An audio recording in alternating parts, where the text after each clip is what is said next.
নমস্কার। গল্প অনুকল্প চ্যানেলে আমি অঞ্জলি। শুনছেন নারায়ণ সান্যালের হংসেশ্বরী উপন্যাসটির ৩য় পর্ব। আমাদের নায়ক শূদ্রমণি রাজা মহাশয় গোবিন্দদেবের পুত্র নৃসিংহদেব জন্মগ্রহণ করেন পিতৃবিয়োগের ৩ মাস পরে, যাকে জাবনিক ভাষায় বলে পস্থুমাস চাইল্ড। জন্মের পূর্বে কিন্তু নৃসিংহদেব ইতিহাস রচনা শুরু করেছিলেন। সেটা নবাবী আমল। সুবে বাংলার মসনদে তখন আসেন মুর্শিদাবাদের নবাব আলীবর্দী খাঁ। নবাবী আমলে আইন ছিল, কোনো ভূম্যধিকারী অপুত্রক অবস্থায় পরলোকগত হলে তার সম্পত্তি নবাব সরকারে বাজেয়াপ্ত হবে। নবাব ওই অপুত্রক জমিদারের কোনো নিকট আত্মীয়ের সঙ্গে নতুন বন্দোবস্ত করতেন, কখনো বা অন্য কোনো পার্শ্ববর্তী জমিদারের সঙ্গে নয়া ব্যবস্থা হতো। বলা বাহুল্য, এই সুযোগে রাজস্ব বৃদ্ধি এবং নজরানার প্রাপ্তিযোগ ঘটত। এক্ষেত্রেও হুগলির বংশবাটিরাজ গোবিন্দদেব অপুত্রক অবস্থায় পরলোক গমন করেছেন। এ সংবাদে এ রাজ্য লাটে ওঠাবার আয়োজন হল। তারস্বরে প্রতিবাদ করলেন গোবিন্দদেবের সদ্য বিধবা এবং আসন্ন প্রসবা হংসেশ্বরী দেবী। তার বিশ্বস্ত দেওয়ান রঘুদেব দত্ত রওনা হয়ে পড়লেন দ্রুতগামী ছিপ নিয়ে, কর্তার শ্রাদ্ধ সুসম্পন্ন না হতেই। গঙ্গা বেয়ে উজানে মুর্শিদাবাদ এসে পৌঁছলেন। কিন্তু নবাব বাহাদুরের এজেলাসে তার এত্তেলা পৌঁছয় না। বহু খরচপত্র করে শেষ বেশ হাজারদুয়ারির আমদরবারে নবাব বাহাদুরের সামনে সদ্য বিধবার আর্জিটি পেশ করলেন। বললেন, হয়তো ইতিমধ্যে পরলোকগত রাজা মহাশয়ের পুত্র সূতিকালয়ে জন্মগ্রহণ করেছেন, কিন্তু ক্ষেত্র বিশেষে রাজা হন কর্ণেনও অন্ধ। কোনো ফল হলো না রানীমায়ের আর্জিতে। যেদিন ফরমানে নবাবের শিলমোহর পড়ল, বংশবাটির জমিদারি রাজ সরকারে বাজেয়াপ্ত করা হচ্ছে, সেদিন নৃসিংহদেব 1 সপ্তাহের শিশু। কিন্তু সে সদ্যজাত শিশুর ক্রন্দন নবাব বাহাদুরের কানে পৌঁছল না। কারণ ছিল, বর্ধমান মহারাজের পেশকার ধূর্ত মানিকচন্দ্র নবাব আলীবর্দীকে আগেই জানিয়ে রেখেছিল, উচ্চতর খাজনার হারে বর্ধমান রাজ ওই জমিদারি বন্দোবস্ত নিতে রাজি। ভালো মতো নজরানাও দেওয়া হবে হস্তান্তরের সময়। ওদিকে গঙ্গার পরপারের মৌজাগুলি গ্রাস করবার শুভ উদ্দেশ্য নিয়ে নদিয়া কুলতিলক কৃষ্ণচন্দ্রও নোলা বাড়িয়ে বসেছিলেন। তার দূত নিত্য ঘুরঘুর করছে নবাবী মহাফেজখানায়। ফলে আলীবর্দী ফতোয়া জারি করলেন, যেহেতু বংশবাটিরাজ গোবিন্দদেব অপুত্রক অবস্থায় পরলোক গমন করেছেন, তাই তার সমস্ত জমিদারি নবাব সরকারে বাজেয়াপ্ত করা হলো। রাজ্য 2 টুকরো হয়ে গেল। এক গ্রাস খেলেন বর্ধমান রাজ, অপর গ্রাস নদিয়া রাজ। বিধবার অধিকারে রইল শুধু বসতবাড়ি সংলগ্ন সামান্য ভূখণ্ড। রাজা নৃসিংহদেবের স্বহস্ত লিখিত দিনপঞ্জিকাটি পরে আবিষ্কৃত হয়েছে। পরিণত বয়সে সুপণ্ডিত নৃসিংহদেব লিখেছেন, সন 1147 সালের মাহ আশ্বিনে আমার পিতা গোবিন্দ দেবরায়ের কাল হয়। সেকালে আমি গর্ভস্থ ছিলাম।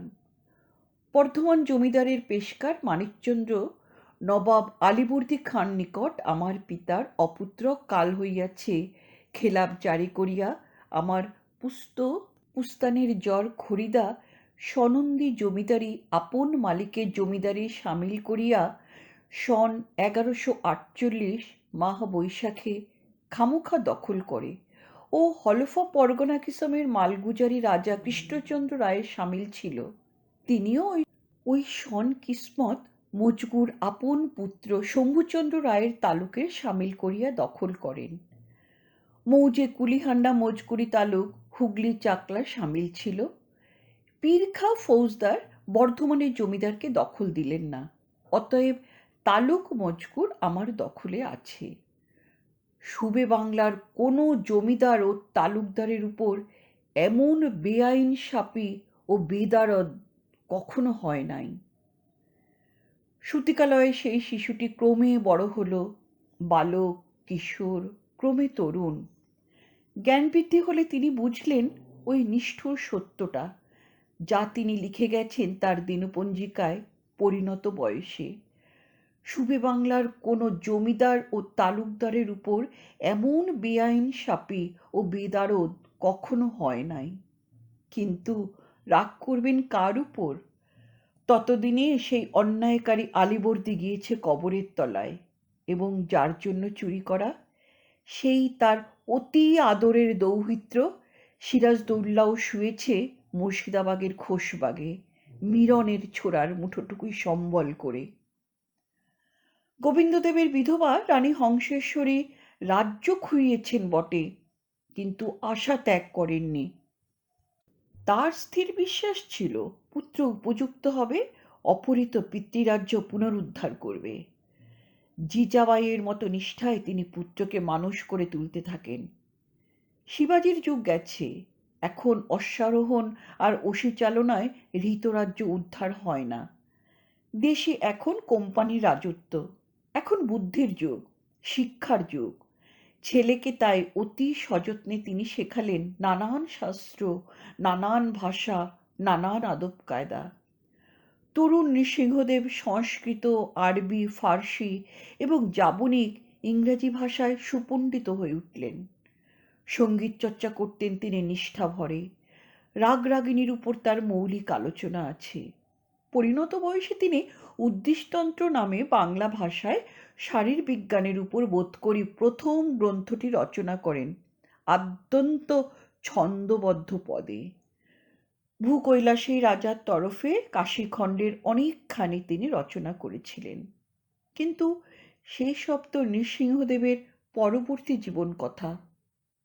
সে যুগে যেমন হতো, কিশোরকালেই পুত্রের বিবাহ দিয়েছিলেন রানীমাতা। বালিকাবধূর নাম মহামায়া। ক্রমে সেও বয়ঃপ্রাপ্তা হলো, অনেক কিছু বুঝতে শিখল। বুঝল না শুধু একটি তত্ত্ব, কেন তার স্বামী এমন অশান্ত, অস্থির, অন্যমন। ক্রমে সে কথাও শুনল। বললে, এই জন্য তুমি এমন উদাসীন, এমন আনমনা? আমাদের যা আছে তাই তো যথেষ্ট, এই বা কজন পায়? তরুণ রাজ্যহীন রাজা বলতেন, সে তুমি বুঝবে না বড় বউ, তুমি আজ এ বাড়ির বধূ মাত্র, কিন্তু তোমার যে রানীমা হওয়ার কথা।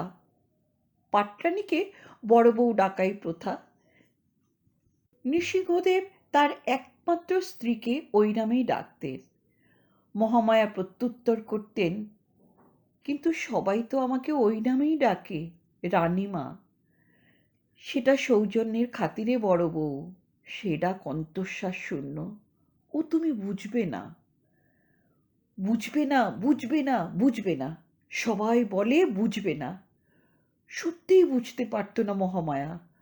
উচ্চবিত্ত ঘরের মেয়ে সে।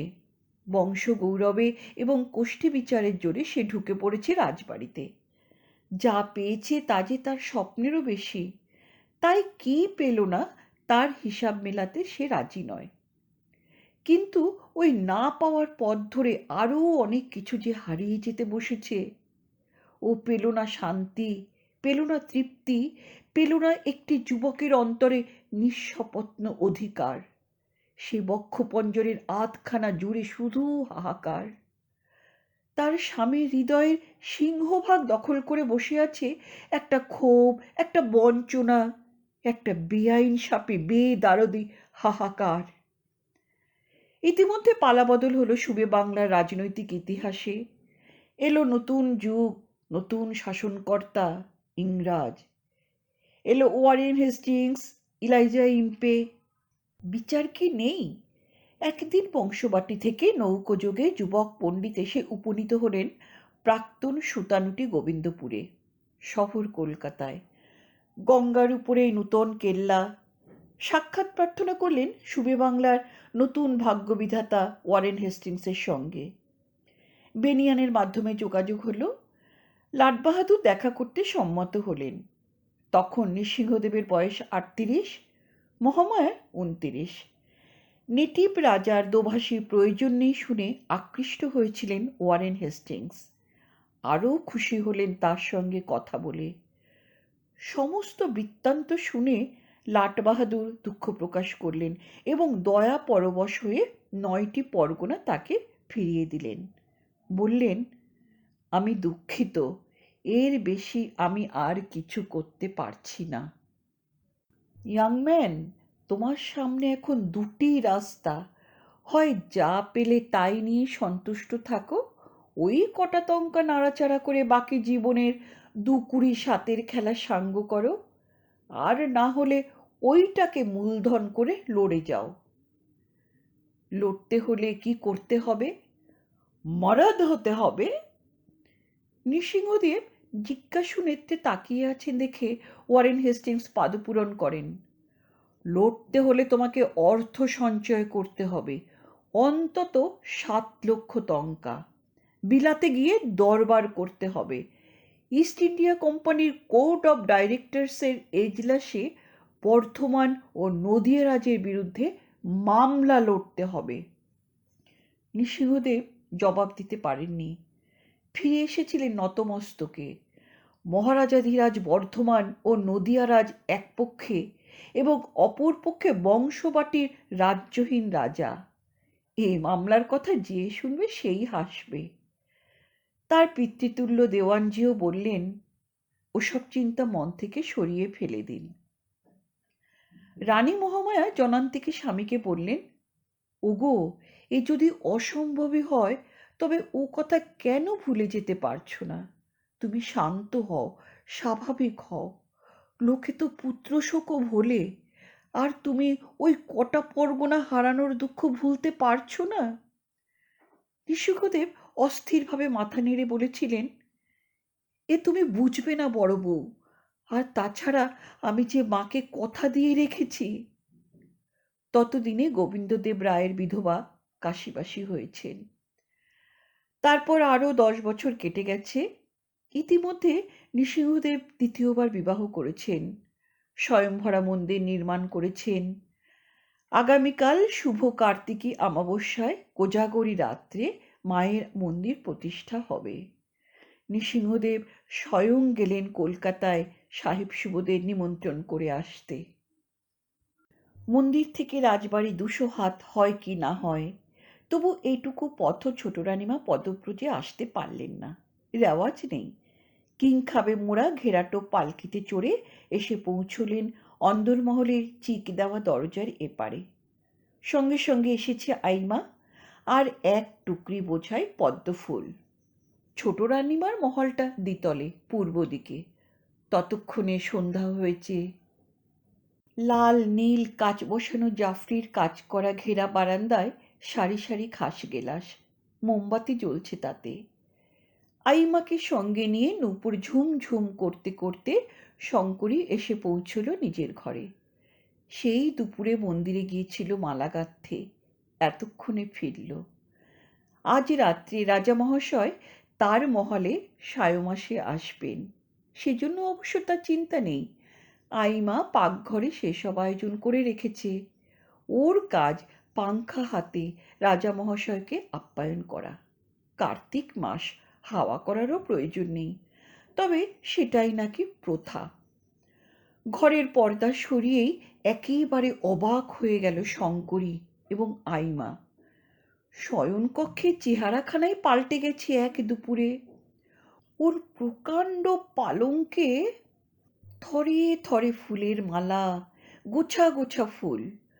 দুজন কিঙ্করীর সাহায্যে মহামায়া একটা মালা টাঙিয়ে দিচ্ছিলেন। ওদের ঘরে ঢুকতে দেখে হাসতে হাসতে এগিয়ে আসেন। আয় রে ছুটকি, আমাদের সাজানো এইমাত্র শেষ হলো। শঙ্করী অবাক হয়ে বলে, এসব কি বড়দি? সেটা কানে কানে বলবো, আয় দেখি, তোকে তো সাজাতে হবে। কিঙ্করীদের দিকে ফিরে বললেন, এবার তোরা যা, তোদের ছুটি। ওদের মধ্যে একজন প্রগল্ভা কানাইয়ের মা ফস করে বলে বসে, বলতেছ যাচ্ছি, কিন্তু কাল সকালে আবার আসবো ছোট মা, শয্যা তুলুনি আদায় করতে। শঙ্করী মাথাটা তুলতে পারে না। মহামায়া একটা হাত পাখা নিয়ে ওদের তাড়া করেন। আইমা কিন্তু স্থান ত্যাগ করেনি, বললে, হ্যাঁ গা বড় রানী, আমার যে কিছুই ঠাওর হচ্ছে না গো। তোমারে আমরা নেমন্তন্ন করি নাই, আর তুমি অযাচে এসে ফুলশেষ সাজালে। মহামায়া মুখ টিপে হেসে বলেন, পেতনি যে, না ডাকলেও আমরা আসি। আইমা বড় রানীর হাতখানা তুলে নিয়ে বলে, আমারে মাপ করো বড় বৌমা, আমি তোমারে চিনতে পারি নাই। মহামায়া কথা ঘোরান, বলেন, ওসব বাজে কথা থুয়ে একটা কাজ করো দেখিনি। শম্ভুকে বলো আমার ঘরে কর্তার গড়গড়াটা আছে, নিয়ে আসতে। আর মিশিরের কাছে ভালো তম্বুরি তামাক আছে, সেটার ব্যবস্থা করতে হবে। আইমা একগাল নিদন্ত হাসি হাসল, বললে, তাহলে ছোট মারে সাজানোর ভারটা তুমিই নিচ্ছ তো? নেব না, ওই দেখ না, সব ব্যবস্থা করে রেখেছি। আয় ছুটকি, তোর চুলটা পাল্টে বেঁধে দিই। ঘরের ও প্রান্তে বড়মা সযত্নে সাজিয়ে রেখেছেন প্রসাধন দ্রব্য। আইমা নিশ্চিন্ত হয়ে বিদায় নেয়। শঙ্করীর দু চোখ জলে ভরে আসে, নত হয়ে বড়দির পদধূলি দেয়। মহামায়া ওকে বুকে জড়িয়ে ধরে হু হু করে কেঁদে ফেলেন, বলেন, আমার জন্যই তোর ভয় ছিল না রে পাগলি, কিন্তু আমি তো শুধু তোর বড়দি নই, আমি যে তোর মা। এক প্রহর রাতে শয্যাপর্ব সমাপ্ত হলো। জাম ঘোষণা করলো বংশবাটির শিবাকুল। অনন্ত বাসুদেব মন্দির থেকে শয়নারতির শঙ্খ ঘণ্টার ধ্বনি ভেসে এলো বাতাসে। ছোট রানীর ঘরে বিলিতি ঘড়িটা সংকেত জানালো রাত 9টা বাজে। কিছুক্ষণ আগে শম্ভুচরণ গড়গড়া তামাক, পান, গুবাক সব কিছু সাজিয়ে রেখে গেছে এবং সংবাদ দিয়ে গেছে রাজা মহাশয়ের নৌকো এই মাত্র ফিরে এসেছে শহর কলকাতা থেকে। 7 রাজ্য নিমন্ত্রণ সেরে রাজামশাই তার মহালে গিয়েছেন, একটু পরেই তিনি নৈশ আহারে আসবেন। বড় ঠাকুর ইতিমধ্যেই রেখে গেছে আহার্য পাত্র প্রকাণ্ড রূপার থালায়। মহামায়া তারে জালতি দেওয়া ঢাকনাটা খুলে শঙ্করীকে নির্দেশ দেন, একটু নজর রাখবি ছুটকি, সোনামুগের ডাল দিয়ে যেন গুচ্ছেক না খেয়ে ফেলে। আজকাল ওর খাওয়া কমে গেছে তো। 3 রকম মাছ আছে, আর আছে ওই মহাপ্রসাদ ওই জামবাটিতে, আর ওই থালায় আছে 5 রকমের ভাজা। এটা পায়েস, আগে যেন এটা একটু মুখে দেয়, ভোগের পায়েস। মিষ্টান্নের থালায় আছে জনাইয়ের মনোহরা, ধনেখালির খইচুর, চন্দননগরের তালশাঁস সন্দেশ। আর ওই বড় মিষ্টিটা। শঙ্করী বাধা দিয়ে বলে, তুমিও থেকে যাও না বড়দি, খাইয়ে দাইয়ে বরং। লজ্জায় কথাটা শেষ করতে পারে না। ম্লান হাসলেন মহামায়া, ধুর পাগলি, আমাকে এখানে দেখলেই ও লজ্জা পাবে, সুর কেটে যাবে। শোন, ওই বড় মিষ্টিগুলো নিশ্চয়ই খাওয়াবি, ওগুলো শ্রীরামপুরের গুফো সন্দেশ, ও খুব ভালোবাসে। হঠাৎ শঙ্করী তার বড়দির হাতটা টেনে নিয়ে বললে, আমার বড় ভয় করছে গো। মাটিতে ধপাস করে বসে পড়েন মহামায়া, এই দেখো কাণ্ড। হ্যাঁ রে, ভয় আবার কিসের, 16 বছরে ধিঙ্গি মাগি। তোর লজ্জা করে না ও কথা বলতে? আমাকে মাত্র 13 বছর বয়সেও। শঙ্করী তার জননী প্রতিম বড়দির মুখে হাত চাপা দিয়ে বলে, থাক থাক। খিলখিল করে হেসে ওঠেন মহামায়া। রাজা মহাশয় যখন ছোট রানী শয়নকক্ষে এলেন, রাত তখন 10টা। মহামায়া তার আগেই প্রস্থান করেছেন, আইমাও নেই। ছোট রানীর খাস দাসী মতির মা আলো ধরে পথ দেখিয়ে নিয়ে এলো তাকে। ঘরে ঢুকল না সে, চৌকাঠের ও প্রান্তেই দাঁড়িয়ে রইল চিকটা তুলে ধরে। প্রবেশ পথেই দাঁড়িয়ে পড়লেন রাজা মহাশয়। একবার চতুর্দিকে তাকিয়ে দেখলেন, এমন ফুলে ভরা শয়নকক্ষের একটিই অর্থ। জীবনে দুবার তিনি প্রবেশ করেছেন এমন কক্ষে। ঘরের চারদিকে দৃষ্টি বুলিয়ে তার নজর পড়ল গৃহস্বামিনীর উপর। স্তব্ধ বিস্ময়ে তিনি দেখতে থাকেন ওকে, যেন ফুলশয্যা রাত্রে আজ প্রথম দেখছেন ওই অনিন্দ কান্তি দেবী প্রতিমাকে। মুহূর্তের বিহ্বলতা থেকে জয় করে পায়ে পায়ে এগিয়ে এলো শঙ্করী। বড়দি যেমন শিখিয়ে দিয়েছিল ঠিক তেমনি করে বসে পড়ল রাজামশাইয়ের সম্মুখে হাঁটু গেড়ে। মুখ তার ঝালর জড়ানো খোপা সমেত মাথাটা সে নামিয়ে রাখতে গেল স্বামীর চরণে। হঠাৎ বিদ্যুৎ স্পৃষ্টের মতো এক পা পিছিয়ে গেলেন রাজা মহাশয়। বললেন, না না, আমাকে প্রণাম করো না। চমকে উঠল শঙ্করী। রাজা মহাশয়ের মুখের উপর আয়ত দুটি চোখের দৃষ্টি মেলে প্রশ্ন করলে, কেন? রাজামশাই কি জবাব দেবেন ভেবে পেলেন না। শঙ্করী এক মুহূর্ত অপেক্ষা করল। কোনো জবাব না পেয়ে আরও অবাক হলো। কিন্তু স্বামীর চরণে মাথা নত করার অধিকার যে তার অনস্বীকার্য। পুনরায় সে মাথা নত করতে গেল তার স্বামীর যুগ্ম চরণে। হঠাৎ রাজামশাই দুহাত বাড়িয়ে ওর দুটি কাঁধ ধরে ফেললেন। ধীরে ধীরে বিহ্বল শঙ্করী উঠে দাঁড়ালো। ওর মনে পড়ে গেল মাত্র 3 ঘন্টা আগে এই একই ঘটনা ঘটেছে ওর জীবনে। আরও একজন ওর উদ্ধত প্রণাম গ্রহণ করেননি, কিন্তু তার হেতু তিনি বুঝিয়ে দিয়েছিলেন। এক্ষেত্রে অনিন্দতনু ষোড়শী নিকট সান্নিধ্যে রাজামশায়েরও খেয়াল হলো না এ গন্ধ পদ্ম ফুলের না পদ্মিনী নারীর সহজাত সৌরভ। উনি দেখলেন শঙ্করী দাঁড়িয়ে আছে ওর অতি নিকটে। তার দুটি নয়ন মুদে আছে। সে থরথর করে কাঁপছে। তার মুখ রক্তিম হয়ে উঠেছে, যেন অস্ত সূর্য উদ্ভাসিত পশ্চিম দিগ্বলয়। যেন সে জানে পর মুহূর্তেই অনিবার্যভাবে দিনান্তের ক্লান্ত সূর্য চুম্বন করবে পশ্চিম দিগন্ত সীমা। নিমিলিত নেত্রেই শঙ্করী অনুভব করল পরপর কি ঘটে গেল। রাজামশাইয়ের দুটি হাত সরে গেল ওর দুটি বাহু থেকে। যে তপ্ত নিঃশ্বাস স্পর্শ করছিল ওর ললাট, সেটা স্তব্ধ হলো। ওর অধরষ্ঠ প্রকাশিত স্পর্শ পেল না। ধীরে ধীরে চোখ মেলে তাকালো শঙ্করী। দেখল রাজামশাই বসে আছেন তার পালঙ্কে যথেষ্ট দূরে। সংযত করল নিজেকে। কেন এভাবে সুর কেটে গেল জানে না। রাজামশাই কি ভুলতে পারছেন না তার প্রথমা স্ত্রীকে?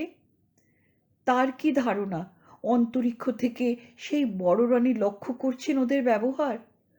প্রণাম তিনি নিলেন না। ওর প্রচ্ছন্ন ইঙ্গিত উপেক্ষা করে, এ কি, এত আহারের আয়োজন করেছ কেন? জানো না আগামীকাল আমাকে মন্দির প্রতিষ্ঠা করতে হবে, যজ্ঞ করতে হবে। বিহ্বল শঙ্করী বললে, তাতে কি, আজ রাত্রে? বাহ, আজ রাত্রে সংযম না করলে কাল যজ্ঞ করব কেমন করে? তুমি ওই পায়েসের বাটি আর মিষ্টান্নের পাত্রটা বরং এদিকে সরিয়ে দাও। সংযম? তাই তো, এ কথা কারো খেয়াল হলো না কেন? ছি ছি ছি ছি! শুধু পলান্ন মৎস্য আর মহাপ্রসাদিত নয়, ওর পালঙ্কের 4 ধার ঘিরে ওই পুষ্প সম্ভারও যে তাহলে একটা নিদারুণ প্রহসন। কি লজ্জা, কি অপরিসীম লজ্জা! বিদ্যুৎ চমকে একবার মনে হলো বড়দি কি এটা জানতো, তাই কি ষড়যন্ত্র করেছে? না না না না, এ অসম্ভব। এত বড় নৃশংস বড়দি নয়। বড়দি এত বড় নৃশংস হতে পারে না। পরদিন প্রাতে মোতির মা যখন বিছানা তুলতে এলো তখনও চুপ করে বসে আছে শঙ্করী তার পালঙ্কের উপর। সমস্ত রাত জেগেছে আর কেঁদেছে। ওর কেন যেন মনে হয়েছে ওই সংযমের কথাটা একটা অছিলা। সংযম করতে হলে কি প্রণামও নিতে নেই? আর সবচেয়ে যে ব্যথাটা বুকে বিঁধছিল সেটা এই, মহামায়া কি সব কিছু জানতো? ওর জীবনের এই দ্বিতীয় ফুলশয্যাও যে শেষবেশ প্রহসনে পরিণত হবে, সে কথা জেনেই কি সে সাজাতে এসেছিল সতীনকে? আচ্ছা, ওরা দুজনে ষড়যন্ত্র করে এটা করেনি তো? একটা নির্মম কৌতুক? না না না, এ অসম্ভব। বড়দির কথাও বলতে পারবে না। কিন্তু রাজা মহাশয় তো এত বড় পাষণ্ড নন।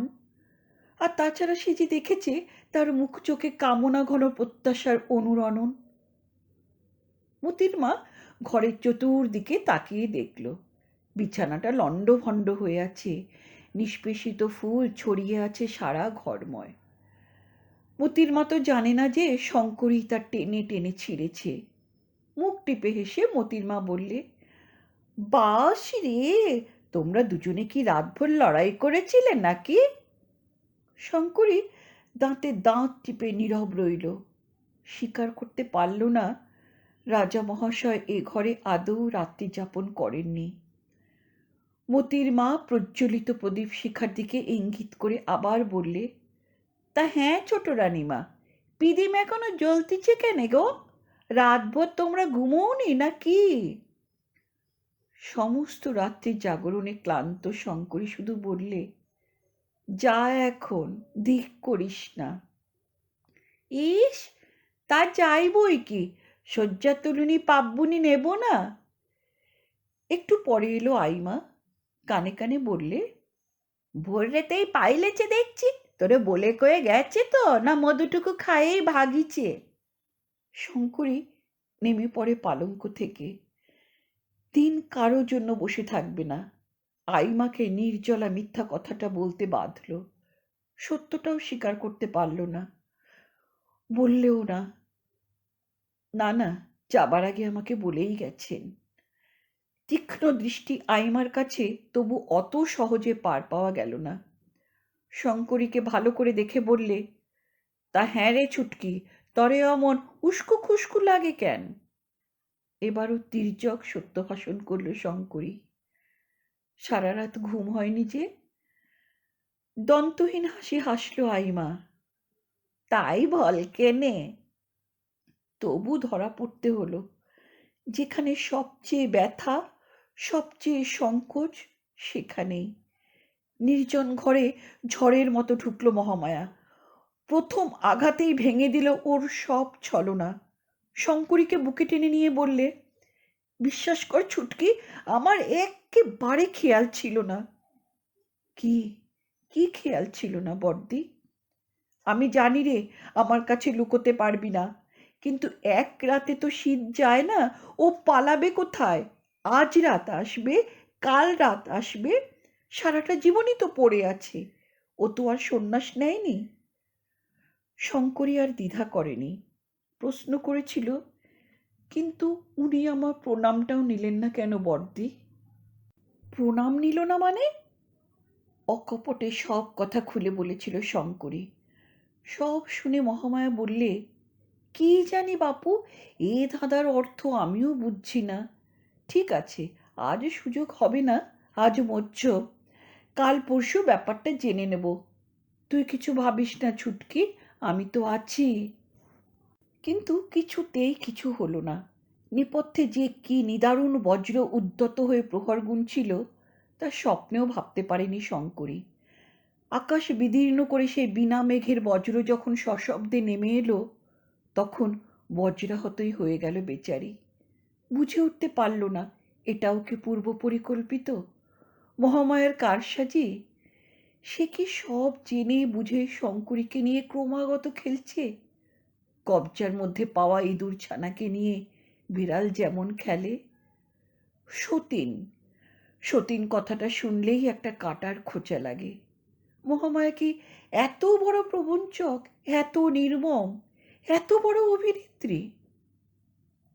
পরদিন সন্ধ্যায় আবার যখন সে শঙ্করীকে বুকে টেনে নিয়ে বললে, ছুটকি, বিশ্বাস কর, এর মধ্যে আমার কোনো হাত নেই, আমি এ কথার বিন্দু বিসর্গও জানতাম না, তখন কাঠ হয়ে দাঁড়িয়ে রইল শঙ্করী। হ্যাঁ না কোনো কথাই বলতে পারল না। নিজ বাহুবন্ধ থেকে ওকে মুক্ত করে হঠাৎ মহামায়া তীক্ষ্ণ দৃষ্টিতে তাকালো, বললে, তুই বিশ্বাস করেছিস এটা আমারই ষড়যন্ত্র না? শঙ্করী শুধু বলেছিল, কি দরকার বড়দি ওসব অপ্রিয় আলোচনায়? আমি অনাথা, তোমরা আশ্রয় দিয়েছিলে, তাই এতদিন প্রাণে বেঁচে আছি। তুমি জোর করে আমার বিয়ে দিলে, তাই শীতেই সিঁদুর পরছি। আজ তাড়িয়ে দিচ্ছ, চলে যাচ্ছি, ব্যাস, খুঁটে কুড়ুনির মেয়ে আমি। রাজবাড়ির ষড়যন্ত্রের কথা আমি কেন ভাবতে চাই? ওর কাঁধ থেকে বড়রানী হাত দুটি সরিয়ে নেয়। সাত চড়ে শঙ্করী রাগ কাটে না। আজ এমন কথা যখন সে বলছে, মহামায়া বুঝতে পারে তখন সে বিশ্বাস করছে এর পিছনে বড়রানীর হাত আছে। গম্ভীরভাবে বললে, তুই কি যাবার আগে আমাকে অভিশাপ দিয়ে যাচ্ছিস ছুটকি? না না, তুমি জন্মে স্ত্রী হয়ে থাকো। স্বামী সেবার অধিকার পেলাম না? আশীর্বাদ করো যেন শাশুড়ি সেবার অধিকারটুকু পাই। নত হয়ে প্রণাম করেছিল ওর বড়দিকে। মহামায়া পাথরের মূর্তির মতো দাঁড়িয়েই রইল শুধু। বুঝল দুরন্ত অভিমানী মেয়েটা স্বীকার করে গেল না কিছুই। পরদিন নৌকোযোগে রওনা হয়ে পড়ল শঙ্করী সুদূর কাশীধামে। দুটি বজরায়, একটি ছোট রানীমার জন্য, সেখানে আছে সশস্ত্র পাহারা। ভৈরব ঘোষকে সঙ্গে দিয়েছেন রাজামশাই। দ্বিতীয় বজরায় গুটি ৩-৪ বিধবা, আরও কারা সব। তারা এই সুযোগে রাজামহাশয়ের ব্যবস্থাপনায় তীর্থ দর্শনে চলেছেন। শঙ্করীর সম্পর্কে এক পিসশাশুড়িও যাচ্ছেন, বালবিধবা তিনি, চলেছেন ভাই বউকে দেখতে। স্বয়ংভরা মন্দির প্রতিষ্ঠার দিনেই কাশীধাম থেকে সংবাদ এসেছে, সংবাদ নয় দুঃসংবাদ নিয়ে। রানী হংসেশ্বরী মরণাপন্ন অসুস্থা। তিনি শেষ ইচ্ছা জ্ঞাপন করেছেন গঙ্গা প্রাপ্তির পূর্বে তার কনিষ্ঠা পুত্রবধূকে দেখে যাবেন।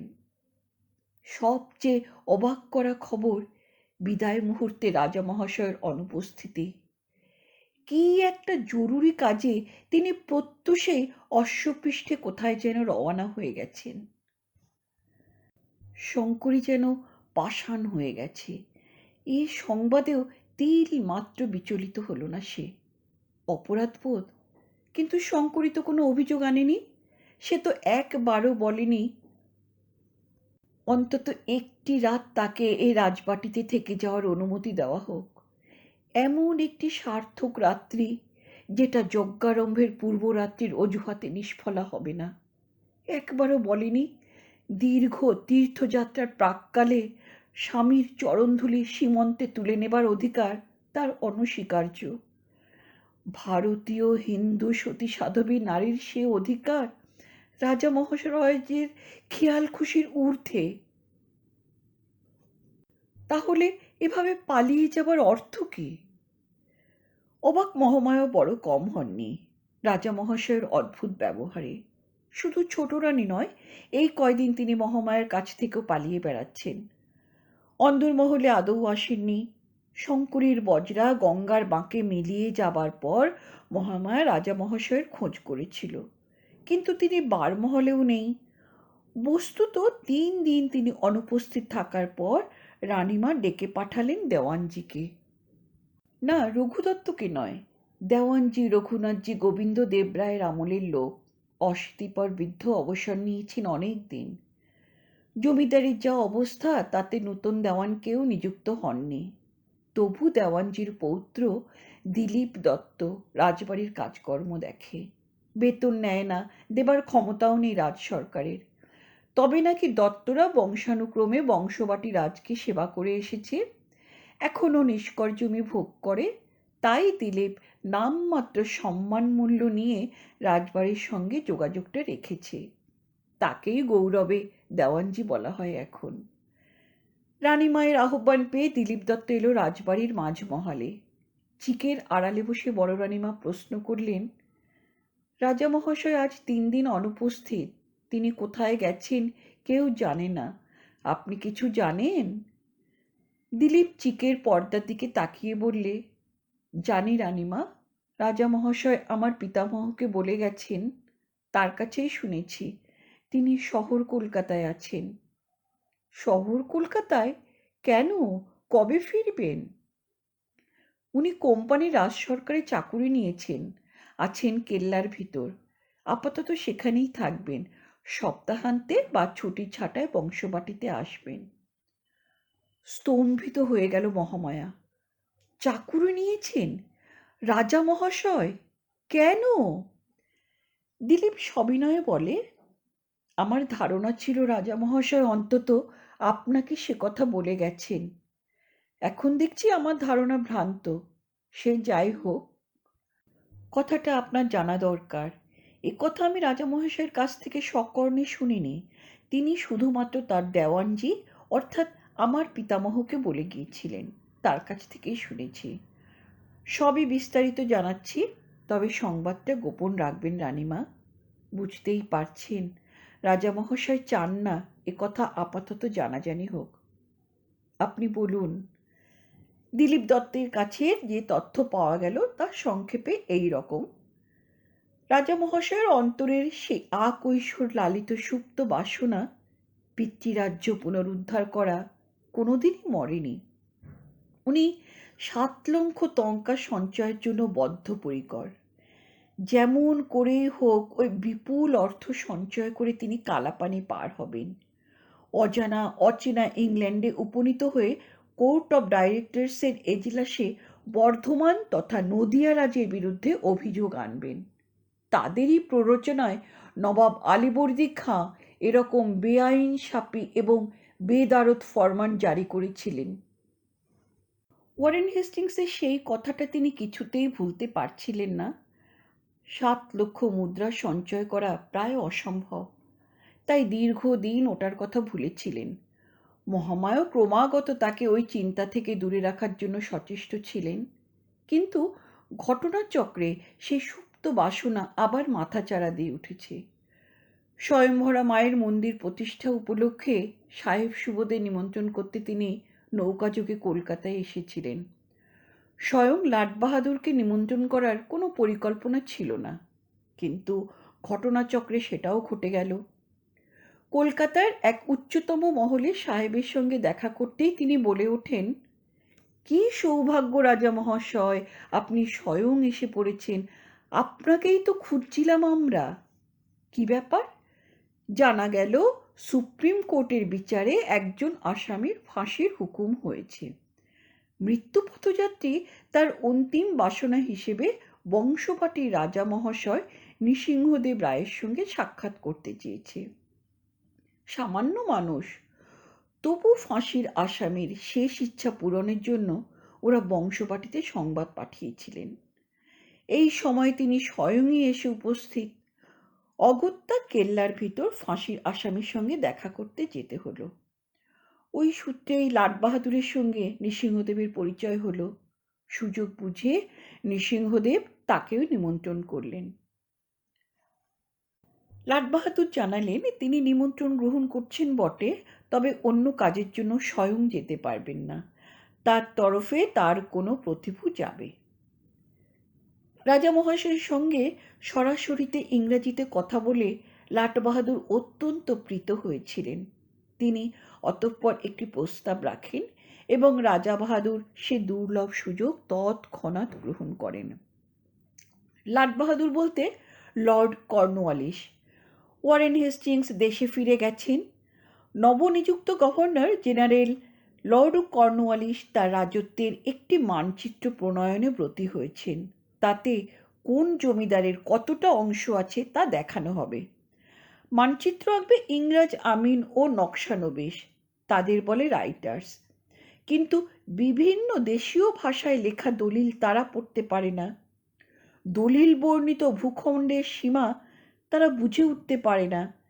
তাই আরবি, ফার্সি, সংস্কৃত ও বাংলা জানা কোনো একজন পণ্ডিতকে খোঁজা হচ্ছিল, যে শুধু ভাষাবিদ নয়, জমিদারি সংক্রান্ত খুঁটিনাটিও বোঝে। এ কাজের জন্য নৃসিংহদেব ছিলেন আদর্শ প্রার্থী। জমি সংক্রান্ত দলিল, দস্তাবেজ, আইন গঠিত লব্জ তার ওষ্ঠাগ্রে। সব কয়টি ভাষাই তার আয়ত্তে। ভূমি রাজস্ব এবং উত্তরাধিকার সূত্র সম্বন্ধে ওয়াকিবহাল। গভর্নর জেনারেল লর্ড কর্নওয়ালিস আধ ঘন্টার মধ্যে বুঝে নিলেন নৃসিংহদেবের মতো মানুষই তিনি খুঁজছিলেন। নৃসিংহদেব তাই মন্দির প্রতিষ্ঠা শেষ হতেই চলে গেছেন শহর কলকাতায়। কেল্লার ভিতরেই তিনি আছেন। ছুটি ছাটায় নৃসিংহদেব বংশবাটিতে আসেন। 2-1 দিন কাটিয়ে ফিরে যান কর্মস্থলে। মহামায়া বেশ অনুভব করেন আমূল পরিবর্তিত হয়ে গেছেন রাজা মহাশয়। কেন এই প্রৌঢ় বয়সে তিনি কোম্পানির চাকুরি গ্রহণ করলেন সে বাহুল্য প্রশ্নটা আর জিজ্ঞেস করলেন না মহামায়া। সেটা তো জানাই আছে, সেই পিতৃরাজ্য উদ্ধারের স্বপ্ন।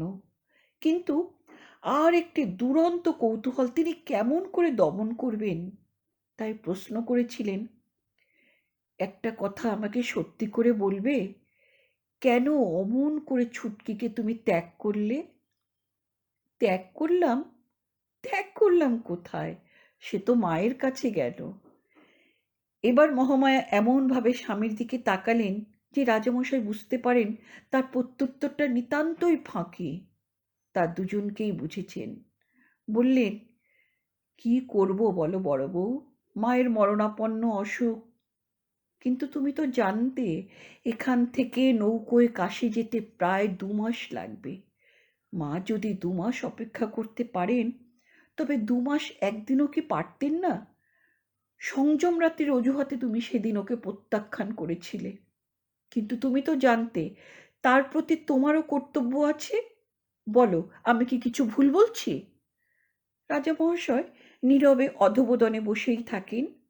মহামায়া হেসে বলেন, রাজ্য না থাক, কিন্তু তুমি তো দেশের রাজা। সংসারের মধ্যেই যদি তুমি থাক বড় বউ, এই আলোচনা বন্ধ করো। কেন? কেন বন্ধ করব? তুমি কি বুঝতে পারো না ছুটকি কি ভাবলো? সে তো এই বিশ্বাস নিয়েই গেছে যে এটা আমার ষড়যন্ত্র, আমি দুঃখ পাবো বলেই তুমি তাকে। কিন্তু কথাটা তো মিথ্যা নয় বড় বউ। আমি যখন ছোট রানীকে পড়াতাম, তুমি তো বসে পাহারা দিতে। চিৎকার করে উঠেছিলেন মহামায়া, না, এভাবে তুমি আমাকে ঠকাতে পারবে না। তুমি জানতে আমার সেই মনোভাব তো শেষ পর্যন্ত ছিল না। না হলে কি আমি ছুটকিকে ওভাবে সে রাত্রে সাজাতে বসতাম? নৃসিংহদেব জবাব দিলেন না, কিন্তু মহামায়া থামতে রাজি নন। বলেন, কি হলো বলো, কি তোমার কৈফিয়ত? কিসের কৈফিয়ত বড় বউ? মা মরণান্তিক অসুস্থ, ছোট রানীকে তিনি দেখতে চেয়েছেন, তাই তো যত শীঘ্র সম্ভব তাকে পাঠিয়ে দিয়েছি। এতে কৈফিয়তের কথা উঠছে কোথায়?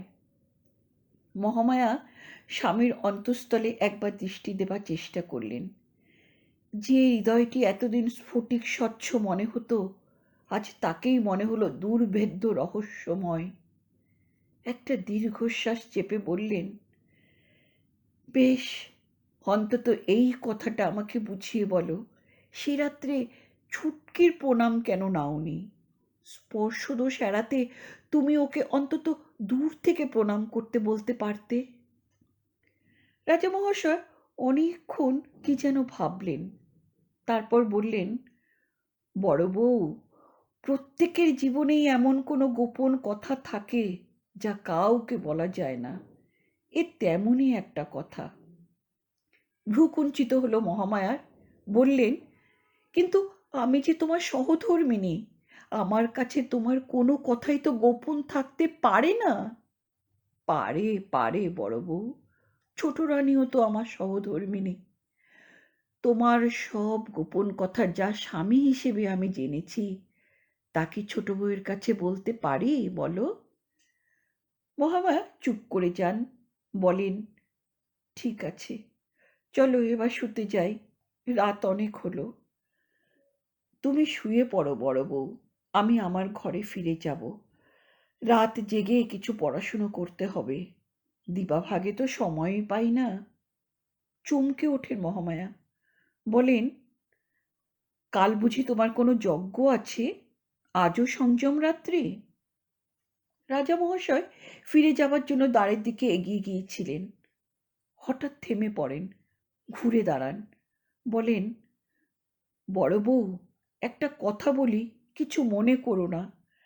ওটা আমার একটা বেদনার স্থান, বারে বারে ওটাকে মারিয়ে দিও না বড় বউ। মহামায়া প্রস্তর মূর্তির মতোই দাঁড়িয়ে থাকেন। রাজা মহাশয় প্রস্থান করেন। বদলে গেছেন, সম্পূর্ণ বদলে গেছেন নৃসিংহদেব। শুধু বাইরে নয়, অন্তরেও বদলে গেছেন। সপ্তাহান্তে বাড়ি আসেন, মহামায়ার সঙ্গে দেখা হয়, কথাবার্তা হয়, কিন্তু এতদিনে তার বুঝি বৈরাগ্য এসেছে, বার্ধক্য এসেছে।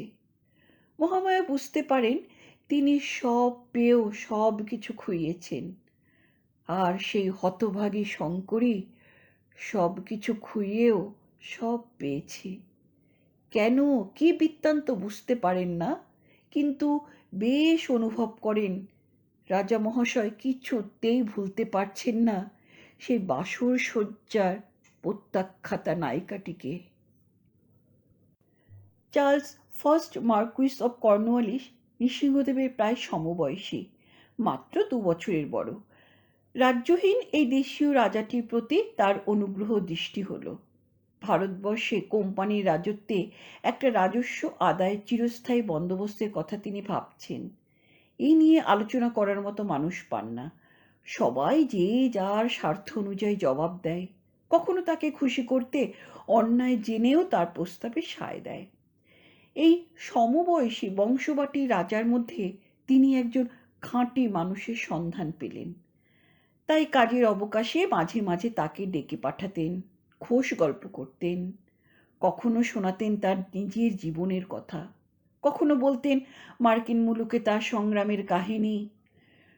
যদিও কর্নওয়ালিস আমেরিকান কলোনিবাসীদের উপর ব্রিটিশ পার্লামেন্টের ট্যাক্স নির্ধারণের বিপক্ষে ছিলেন, তবু যুদ্ধের দামামা যখন বেজে উঠল, তখন মেজর জেনারেল কর্নওয়ালিস সাগর পাড় দিয়ে গিয়েছিলেন আমেরিকায় প্রত্যক্ষ রণাঙ্গনে অংশ নিতে। সেই সব গল্পই বলতেন। ভারত সাম্রাজ্যের গভর্নর জেনারেল এবং বংশবাটির সিংহাসনহীন রাজার মধ্যে সামাজিক প্রভেদটা ছিল আসমান জমিন, কিন্তু খেয়ালি লাট বাহাদুর ফরাসি শ্যাম্পেনের প্ররোচনায় মাঝে মাঝেই সেটা ভুলে যেতেন। অমনি এক খোশ মেজাজি অবকাশে নৃসিংহদেব অকপটে খুলে বললেন তার বঞ্চনার ইতিহাস।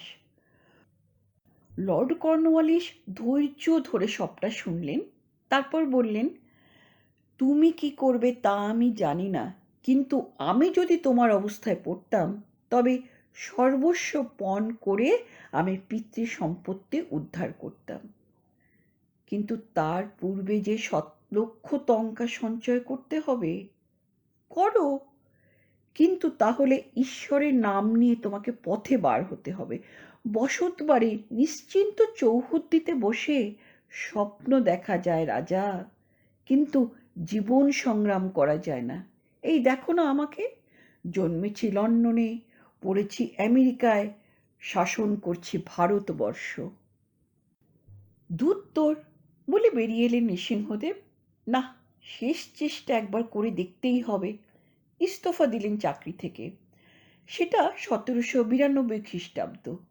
বৃদ্ধ দেওয়ানজি, দিলীপ আর নায়েব রতিকান্তকে ডেকে বললেন, আমি ভাগ্যান্বেষণে বিদেশ যাত্রা করছি, আপনারা সংসারের দায়িত্ব নিন।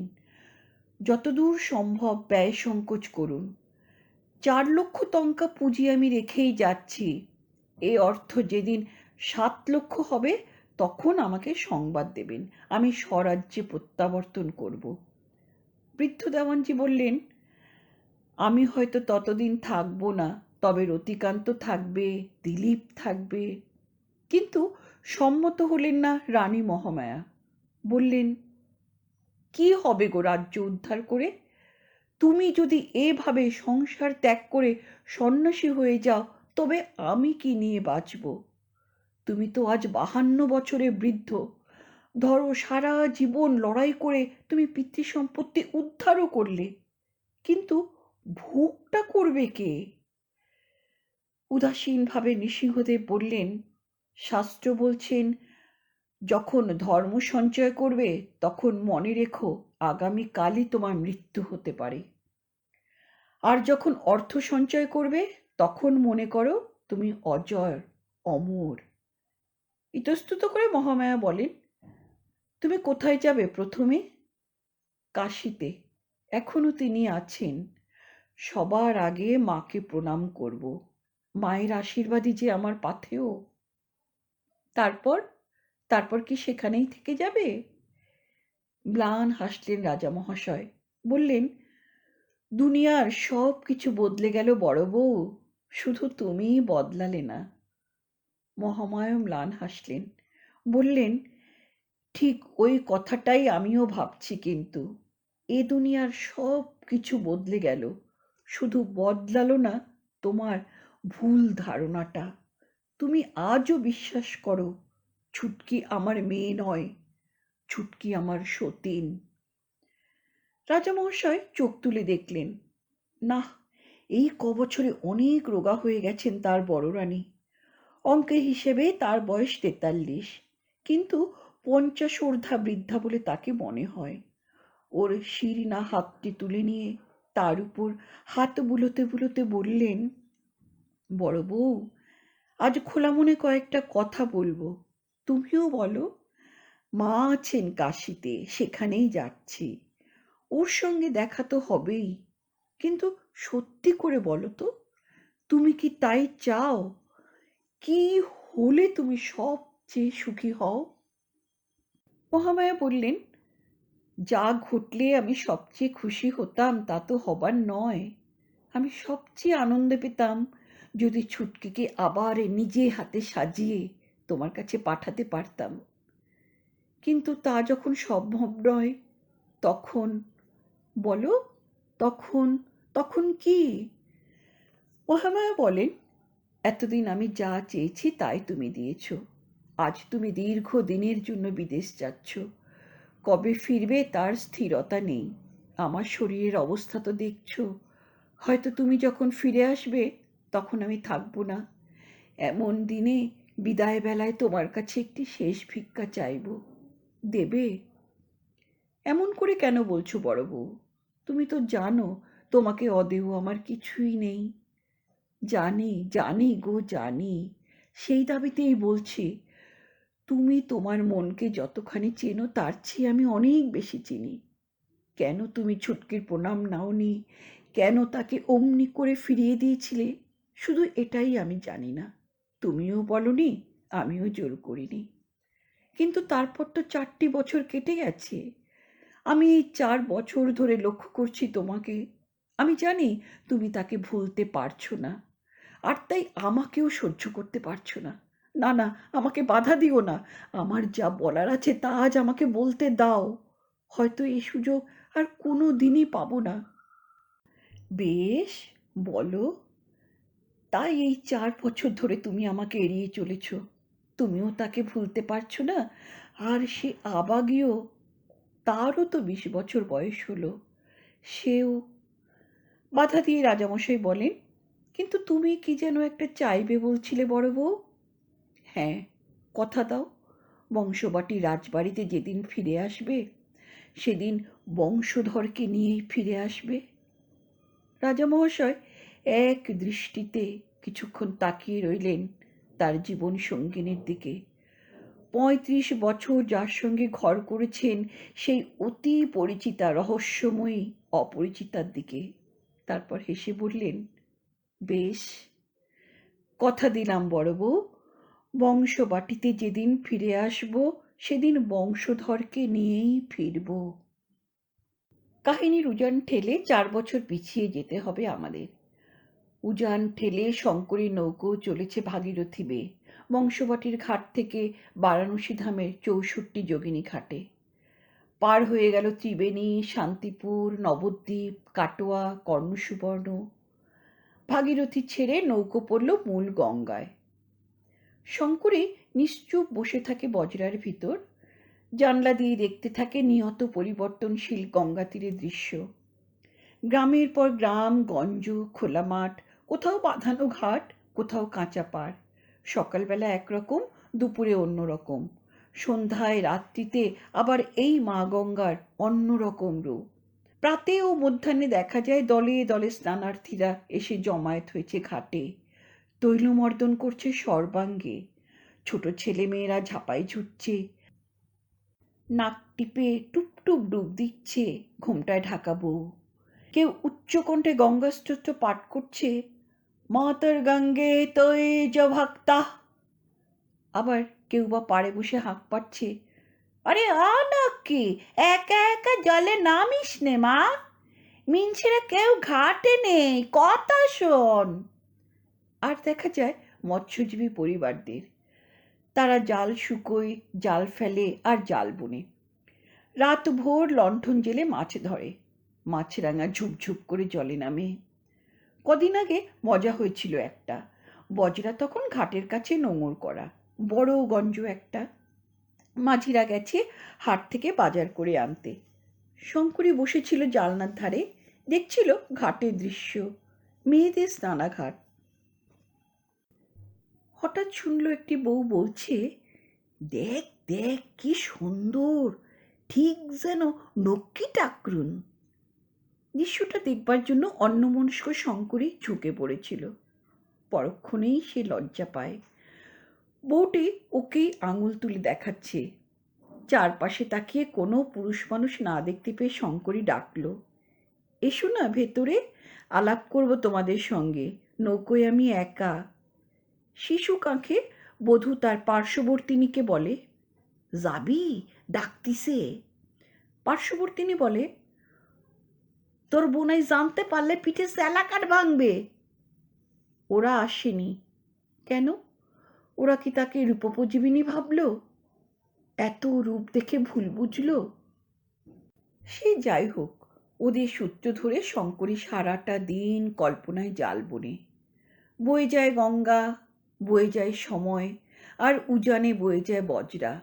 তার গদি মোড়া ঘেরাটোপ চৌহদ্দির ভিতর বন্দিনী শঙ্করী যেন হাঁপিয়ে ওঠে, কথা বলতে না পারার দুঃখে। মতির মা আছে, পিসিমাও মাঝে মাঝে এসে বসেন, কিন্তু 16 বছর বয়সের এক তরুণীর কি তাতে মন ভরে? মাঝে মাঝে ও বজরা থেকে ভেসে আসে সঙ্গীত, পদাবলী, কীর্তন। মতির মা আর পিসশাশুড়ির বকবক্তিমে ও নৌকোর সবাই পরিচিত। অনেকেই মাঝে মাঝে এ নৌকোয় এসে ছোট রানীমাকে সান্ত্বনা দিয়ে যান, যেন অচেনা শাশুড়ির জন্য উদ্বিগ্ন শঙ্করীর ঘুম হচ্ছে না। শঙ্করী প্রশ্ন করে, হ্যাঁ রে মতির মা, ও নৌকোয় এত সুন্দর গান গায় কে? ঠাকুর মশাই গো, আমাদের অনন্ত বাসুদেব মন্দিরে পুরুত মশাইয়ের ছাওয়াল। তিনিও তীর্থ দর্শনে চলেছেন যে। কি মিষ্টি গলা, তা তুমিও চলো না কেন, গান শুনিয়ে আসবে নে। তথ্যটা জানা ছিল না। তৎক্ষণাৎ সেই নবদুর্বাদল শ্যাম তরুণ পণ্ডিতের স্মৃতি ভেসে ওঠে। অন্তরালে প্রায়ন্ধকারে আই মায়ের একটা বেফাঁস কথায় যিনি লজ্জা পেয়ে ছুটে পালিয়েছিলেন, কাব্যতীর্থ। প্রশ্ন করে, কি নাম রে ওর? নাম? নাম তো জানি না ছোট মা, সবাই বলে ঠাকুর মশাই, আমিও বলি ঠাকুর মশাই। নামটা শুধায়ে আসবো? দূর পাগলি, ওর নাম না জানলে কি আমার ঘুম হচ্ছে না? যাবে নাকি গান শুনতে? ভারী ভালো গায়। না না থাক। কেন প্রত্যাখ্যান করলো? কর্মহীন অবকাশে কয়েক দণ্ড তো কেটে যেত ভালোই। তবে কি ওই সূত্র ধরে শঙ্করীর মনে পড়ে গেছিল তার উদ্যত প্রণামের স্মৃতিটুকু, যার পথরেখা ধরে আর একদিনের তিক্ত অভিজ্ঞতা? অথবা আইমায়ের সেই বেফাঁস কথাটার সংকোচে? কি যেন বলেছিল আইমা, মায়ের জন্য আনা পদ্মগুলান শেষ বেশ রানীমার চরণেই। চরণেই না মাথাতেই? আরও আরও বলেছিল রানীমা, অরে দেখলে মনেরই শিরা মতে ভ্রম হয়ে যায়। ছি ছি ছি ছি, কথাগুলো যদি এতদিনে উনি ভুলে না গিয়ে থাকেন। শঙ্করী কোনো দিনই পারবে না ওই তরুণ পণ্ডিতের সামনে গিয়ে দাঁড়াতে। কিন্তু দাঁড়াতে হলো। পিসিমা একদিন হাত ধরে নিয়ে এলেন পণ্ডিতকে এই নৌকোয়, বললেন, জোর করে ধরে এনেছি, নে ছুটকি, বসবার ঠাঁই দে। শঙ্করী ধর্মর করে উঠে দাঁড়ায়। উনি হয়তো গদিতে বসবেন না। শঙ্করী একটি পশমের আসন পেতে দেয়। তরুণ পণ্ডিত কিন্তু উপবেশন করলেন না। বললেন, পিসিমা রোজই বলেন আপনাকে গান শোনাতে নিয়ে আসবেন, কিন্তু আপনার আসা হয় না, তাই খোঁজ নিতে এলাম। গান ভালো লাগে না আপনার? শঙ্করী সে প্রশ্নটার জবাব এড়িয়ে বললে, তার আগে বলুন, এখানেও কি মা গঙ্গাই একমাত্র প্রণম্য? হাসলেন কাব্যতীর্থ, বললেন, না না, কিন্তু আমি বৈষ্ণব, আমি সচরাচর কারো প্রণাম নিই না। আমার ধর্ম আমাকে বলে সর্বদা তৃণের মতো সুনিচু হয়ে থাকতে। বসুন আপনি। কাপতীর্থ বসেন। বলেন, আমার প্রশ্নটার জবাব কিন্তু এখনো পাইনি। আমি প্রতিদিন এদের নাম শোনাই, আপনি শুনতে আসেন না কেন? শঙ্করী বললে, আপনি তো পদাবলী কীর্তন করেন, জানেন না আমরা শাক্ত? পণ্ডিত হাসলেন, বললেন, গঙ্গাবক্ষে অনৃত ভাষণ করতে নেই রানীমা। আপনি এমন গোড়া শাক্ত নন যে কৃষ্ণ নাম কানে গেলে কানে আঙুল দেবেন। অনন্ত বাসুদেব মন্দির শাক্ত রাজা মহাশয় তো প্রতিষ্ঠা করেছেন। শঙ্করী বলে, আপনি বসুন, পিসিমার সঙ্গে গল্প করুন, আমি একটু শরবত করে আনি। থাক রানীমা, আমার সঙ্গে সৌজন্য করতে হবে না। সৌজন্য নয়, আপনি ব্রাহ্মণ, অতিথি। না না, আমি অতিথি নই। 3 তিথি যার থাকে না সেই অতিথি। আমি বংশবাটি রাজার পোষ্য।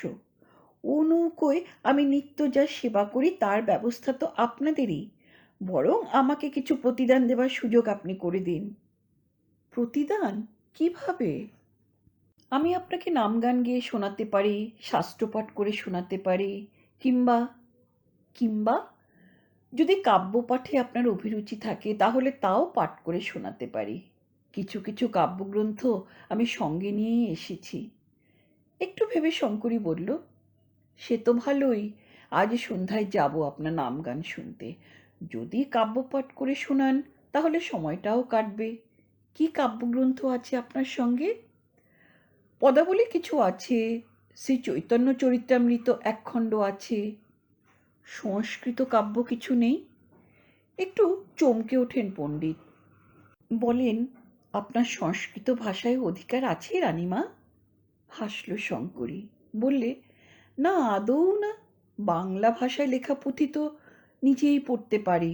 যদি আপনার অসুবিধা না হয় তাহলে কোনো সংস্কৃত কাব্য আমাকে পড়িয়ে শোনান এবং ব্যাখ্যা করে বুঝিয়ে দিন।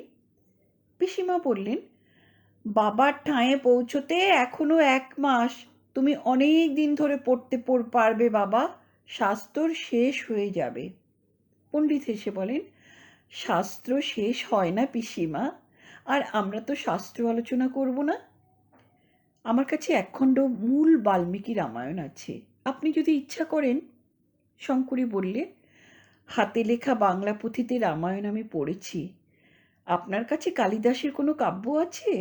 মহাকবি কালিদাসের শুধু নামই শুনেছি। আছে রানীমা, মেঘদূতম, কুমার সম্ভবম এবং ঋতুসংহার, নলোদয় আছে আছে। শঙ্করী কৌতূহলী হয়, জানতে চায় কোন কাব্যগ্রন্থের বিষয়বস্তু কী। সব শুনে বলে, আপনি তাহলে কাল থেকে কুমার সম্ভবম শুরু করুন।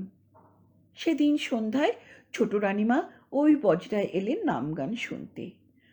তরুণ পণ্ডিত বসেছিলেন আসরের মাঝখানে মধ্যমণি হয়ে। এখন শুক্লপক্ষ, সন্ধ্যা রাত্রে চাঁদের আলো থাকে। রাত্রেও নৌকো এগিয়ে চলেছে, শীত বেশ আছে। বজরার রুদ্ধকার কক্ষেই বসেছে গানের আসর। শ্রোতার সংখ্যা বেশি নয়, গুটি 8-10। অবশ্য মাঝি মাল্লারাও দাঁড় বাইতে বাইতে শুনবে। বুড়ির দল দোলায় জড়িয়ে বসেছেন ছড়িয়ে ছিটিয়ে। শঙ্করী এসে পণ্ডিতের সম্মুখে নামিয়ে রাখল একটি থালায় 1 রেকাবি চাঁপা ফুল। পায়ে হাত দিয়ে প্রণাম করলে কাব্যতীর্থ সংকুচিত হয়ে পড়েন, তাই দূর থেকে মাটিতে মাথা ঠেকিয়ে তাকে প্রণাম করল। পণ্ডিত থালাটি মাথায় ঠেকিয়ে বললেন, চম্পকের সময় তো এ নয়, কোথায় পেলেন রানীমা? শঙ্করী বললে, আজ সকালে একজন মালাকার ঘাটে ফুল বিক্রি করছিল, মতির মাকে দিয়ে আনিয়েছি। পিসিমা বলেন, ও ঠাকুর মশাই, আজ তোমার খঞ্জনি কই গো? পণ্ডিত বলেন, আজ আর পদাবলী গাইব না পিসিমা, তাই খঞ্জনি আনিনি, খালি গলাতেই কিছু মায়ের নাম শোনাই। মায়ের নাম? পিসিমা অবাক হন, তুমি বৈষ্ণব, মায়ের গান গাইতে পারো? পণ্ডিত বললেন, কেন পিসিমা, কালী আর কৃষ্ণ কি আলাদা? শঙ্করী বুঝতে পারে এই জবাব তাকেই দেওয়া হলো। পরপর 8-10 খানি কালী কীর্তন গাইলেন কাব্যতীর্থ।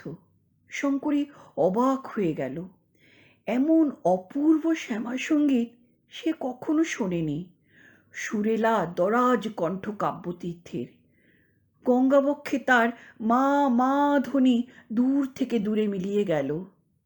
জ্যোৎস্নার সঙ্গে যেন এক হয়ে গেল সে গানের রেশ। সঙ্গীত সমাপন করে পণ্ডিত জগজ্জননীর উদ্দেশ্যে প্রণাম করলেন। সকলেই প্রণাম করলেন।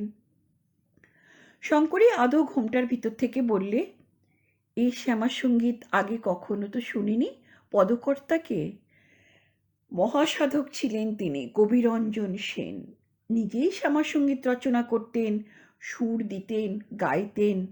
বছর 16-17 দেহ রেখেছেন। পিসিমা কৌতূহল দেখান, বলেন, কোথাকার লোক গো? আদিনিবাস কুমারহট্ট গ্রামে। জাতিতে বৈদ্য ছিলেন, পণ্ডিত ছিলেন তিনি। সংস্কৃত ও হিন্দি ছাড়া ফার্সি ভাষাও জানতেন। শোনা যায় শহর কলকাতায় এক ধনীর বাড়িতে মুহুরিগিরি করতেন এবং হিসেবের খাতাতেই নাকি শ্যামাসঙ্গীত রচনা করতেন।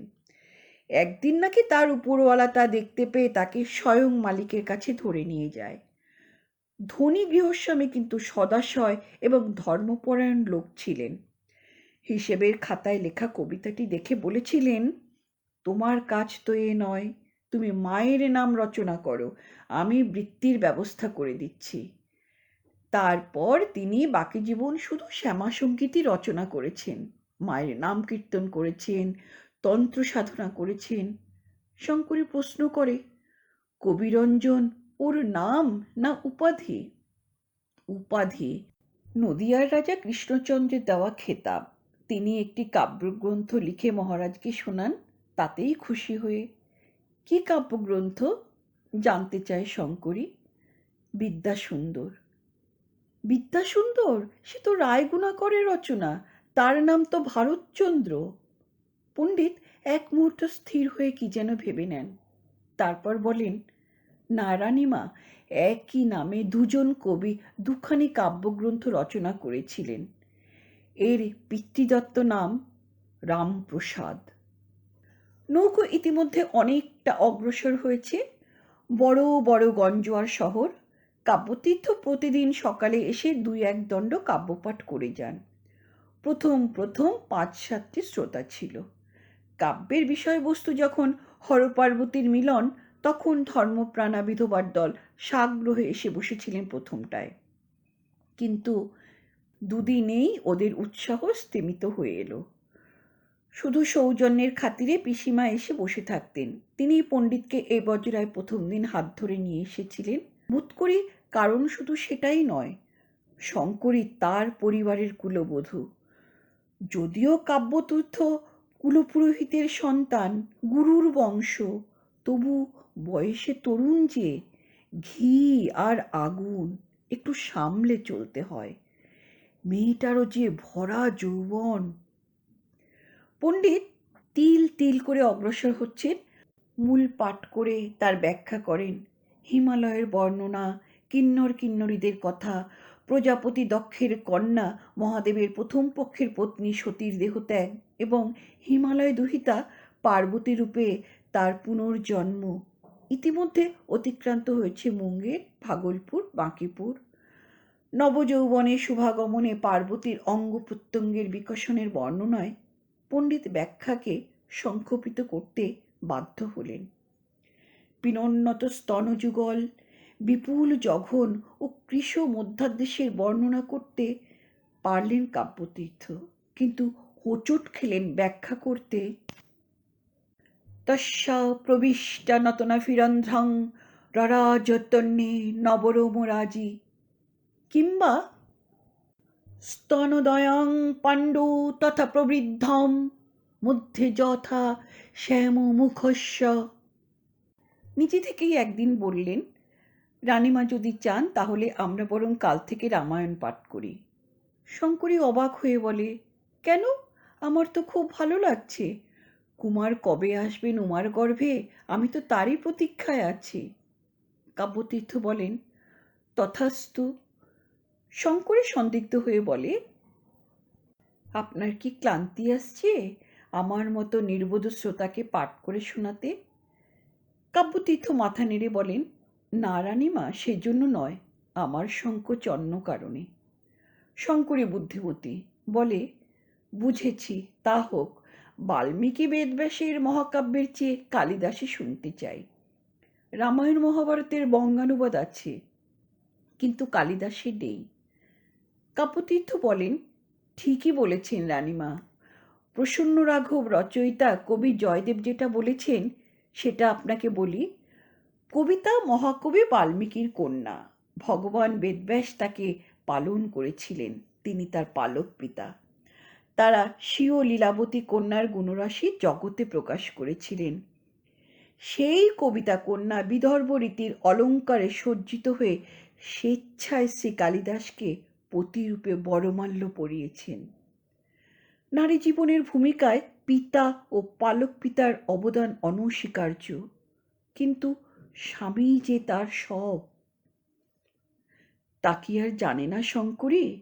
ওর ক্ষেত্রে যে পালক পিতা আর স্বামী একাকার হয়ে গেছেন। শঙ্করী বলে, আমার মতো অরসিক শ্রোতাকে কাব্যপাঠ করে শোনাতে বাধা দিয়ে কাব্যতীর্থ বলেন, তাহলে শুনুন রানীমা, জনশ্রুতি এটা। কবি কালিদাস তার মহাকাব্যগুলি রচনা করে সর্বপ্রথমেই তা বিক্রমাদিত্যের রাজসভায় নিয়ে যেতেন না। সমস্ত রাত্রি ধরে তিনি কাব্য রচনা করেন। প্রত্যুষে তার কুটিরে আসত একজন মালিনী। সে রাজবাটিতে ফুলের যোগান দেয়। ফুল সরবরাহ করে ফেরার পথে সে এসে বসত কবির কুঞ্জ কুটিরে। বলতো, কই কবি, কাল কি লিখেছ শোনাও। আর মহাকবি কালিদাস সেই নিরক্ষরা মালিনীকে প্রথম শ্রোতা হিসেবে নিত্য বরণ করে নিতেন। মালিনী নিরক্ষরা ছিল, কিন্তু অরসিক ছিল না। মহাকাব্য শুনতে শুনতে সে কবির সঙ্গে একাত্ম হয়ে যেত। সে নিজেকেই আরোপ করত ওই কাব্যে। কখনো কল্পলোকে সে নিজেকে ভাবত ইন্দুমতী, কখনো যক্ষপ্রিয়া, কখনো বা হিমালয় দুহিতা উমা। আশ্চর্য, শঙ্করীরও যে ঠিক ওই রকম মনে হয়। কাব্যতীর্থ উমার বর্ণনা করেন, আর শঙ্করী মনে মনে নিজ অভিজ্ঞতার সঙ্গে তা মিলিয়ে নেয়। প্রসাধন অন্তে শালঙ্কারা উমা দর্পণে নিজের প্রতিবিম্ব দেখে আনন্দে মোহে চোখ দুটি মুদিত করেন। চন্দ্রশেখরের সঙ্গে আসন্ন মিলনে তিনি যে উদ্গ্রীব, তাই তো হবে। রমণীকুলের বেশভূষা সাজসজ্জার চরম সার্থকতাই তো প্রিয়তমের মনোহরণে। না হলে প্রসাধনের আর প্রয়োজন কি?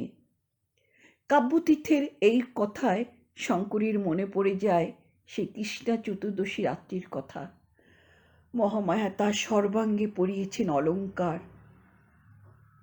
তনুদেহ ঘিরে বিক্রমপুরী খাসা মসলিন। যৌবনের যুগ্ম জয়স্তম্ভের উচ্ছ্বাস সংযত করেছেন দৃঢ় নিবদ্ধ কঞ্চুকে। স্তবকিত জলদ সম্ভারের মতো কবরী গুচ্ছে পুষ্পস্তবক। সীমন্তের মধ্যভাগে বালার রক্তিম চীনা সিন্দুর। কণ্ঠে দিয়েছেন ইন্দ্রনীল শতনুরী। গুরুনিতম্বে মূর্ছিত হয়ে আছে স্বর্ণখচিত মণিমেখলা। অলক্ত রাগ রঞ্জিত ফেনো শুভ্র যুগ্ম চরণে কলহংস কণ্ঠ নূপুর। তারপর মহামায়া শঙ্করীর হাতে ধরিয়ে দিয়েছিলেন উত্তম রূপে পালিশ করা ধাতব দর্পণ। বলেছিলেন, একবার দেখ ছুটকি, কেমন সাজিয়েছি। কি মনে হয় বুড়ো বরের মাথা ঘুরে যাবে? শঙ্করী উমার মতোই সলজ্জে চোখ দুটি মুদে বলেছিল, আহ বড়দি, কি বকছো যা তা। মহামায়া ঠোঁট উল্টে বলেছিল, ও বাবা, বুড়ো বর বলেছি বলে এত রাগ? দেখিস পতিনিন্দায় বেমক্কা দেহত্যাগ করিস না বস বাপু, তাহলে রাজামশাই তোর বদলে আমাকেই 52 টুকরো করে ছড়িয়ে দেবে পৃথিবীময়। শঙ্করীর সে বাসর শয্যা ব্যর্থ হয়েছিল, তাই ও উদ্গ্রীব হয়ে জানতে চায় উমার ক্ষেত্রে কি হলো। শঙ্করীর কোল জুড়ে কুমার সম্ভাবিত হয়নি, উমার হবে তো? পণ্ডিত পাঠ করেন, ক্রোধবশে এই শঙ্কর এমন অপরূপ শিব যে মদনকে দগ্ধ করেছিলেন বলে শোনা যায়, সেটা বিশ্বাসযোগ্যই নয়। তাই কি হয়? এত কঠোর কি হতে পারেন তিনি? মনে হয় এই অপূর্ব কান্তি দেবাদিদেবকে দেখে নিজের গর্ব খর্ব হওয়ার লজ্জায় কন্দর্প নিজেই আত্মহত্যা করেছিল। কিন্তু বিশ্বাসযোগ্য নয় বললেই বা শুনছে কে? শঙ্করী যে স্বচক্ষে দেখেছে কন্দর্পের মহামৃত্যু দৃশ্য। এত আয়োজন করেছ কেন? জানো না কাল আমাকে যজ্ঞ করতে হবে? না, ক্রোধবশে মহাদেব মদনকে দগ্ধ করেননি। শঙ্করী যে দেখেছে তার চোখে অপরিসীম করুণার মূর্ছনা। মদনকে দগ্ধ করতে তিনিও ব্যথা কম পাননি।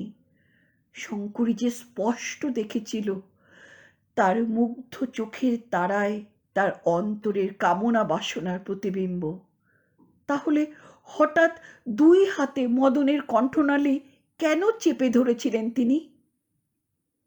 রানীমা? সম্বিত ফিরে পায় শঙ্করী, বলে, বলুন। আমাদের কাব্যপাঠের এখানেই সমাপ্তি রানীমা। কাল পরশুর মধ্যেই আমরা কাশীধামে উপনীত হব। শঙ্করী চমকে ওঠে। সে কি, এত শীঘ্র? কিন্তু আপনি যে বলেছিলেন এ কাব্যে আছে সপ্তদশ স্বর্গ, মাত্র 60টি তো শেষ হলো। তরুণ পণ্ডিত নির্বাক রইলেন।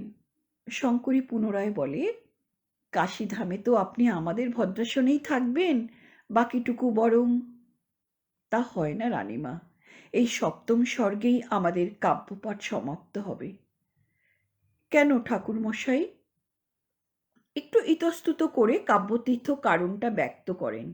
বলেন, আলঙ্কারিক মন্মথ ভট্ট মহাশয় তার কাব্যপ্রকাশ গ্রন্থে এই মত প্রকাশ করেছিলেন যে কুমারসম্ভব মহাকাব্যের প্রথম 7টি স্বর্গই মহাকাব্যের রচনা, পরবর্তী অংশ প্রক্ষিপ্ত, অর্থাৎ অন্য কারো লেখনী প্রসূত।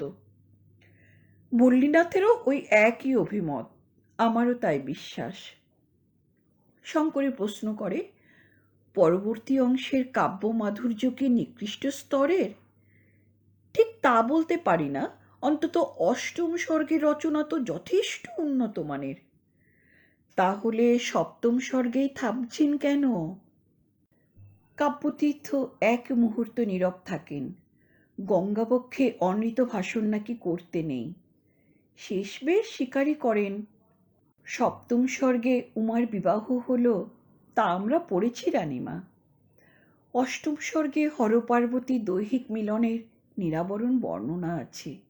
আমাকে মার্জনা করবেন রানীমা, সে আমি ব্যাখ্যা করে শোনাতে পারবো না। একটা দীর্ঘশ্বাস পড়ল শঙ্করীর। এই বুঝি ওর নিয়তে।